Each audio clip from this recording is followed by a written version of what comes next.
Validation d'une tasse avec anse. Pas encore, pas encore. Il faut attendre la clôture au-dessus de la ligne de coup de 55,72,10. Bel 20, l'indice belge.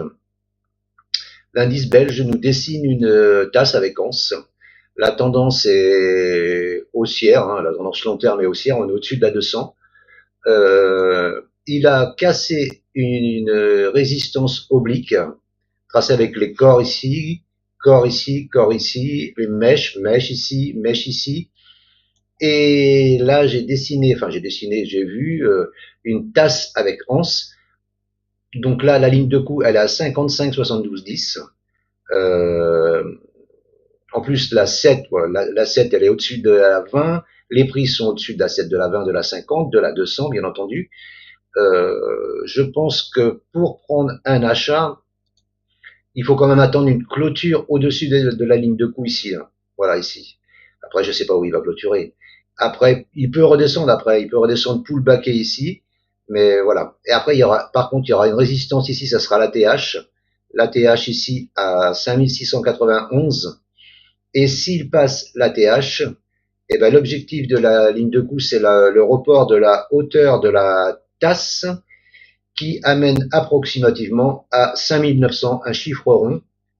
Je pense qu'un chiffre rond, il peut aller chercher ça. Le petit belge, la tendance elle est haussière, voilà. Alors tout va mal partout, mais les indices montent. Et tout le monde crie au loup. Bon, j'ai pas encore vu le loup. Hein. Je pense qu'un jour il va venir le loup, hein, ça c'est sûr. Hein. Mais pour l'instant, j'ai pas vu de loup. Hein. Tout le monde crie au crash, au crash, au crash. Mais pour l'instant, il y a rien. Voilà. Donc l'indice belge, je pense que là, on peut quand même s'attendre à une montée au moins à la TH et à l'objectif théorique. La MACD repasse au-dessus de sa ligne de signal. On est au-dessus de zéro. C'est plutôt positif.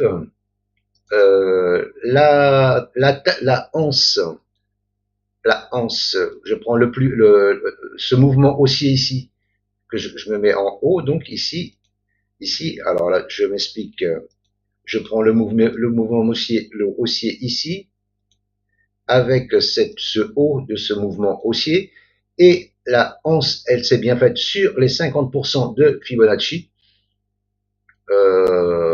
Tout ça, pour l'instant, pour moi, c'est positif. Hein.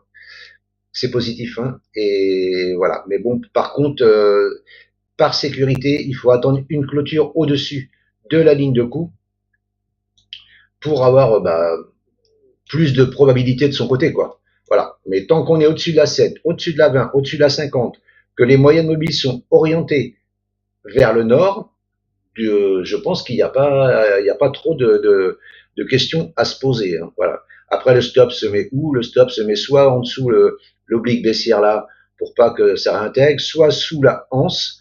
Moi, je dirais sous la anse, sous la 50, sous la 7, sous la 20, sous la 50, ici, sous invalidation, ici, en dessous de la anse.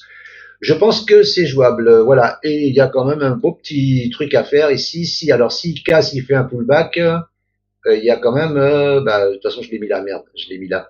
Il y a 5,86, 5,90% à prendre. Hein.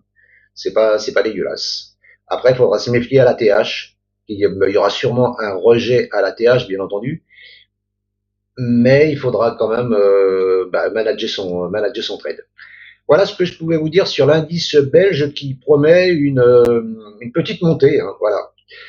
Ceci n'est pas un conseil, bien entendu, c'est juste ma vision perso que je vous partage. Merci de m'avoir écouté et je vous dis à bientôt. Ciao, ciao.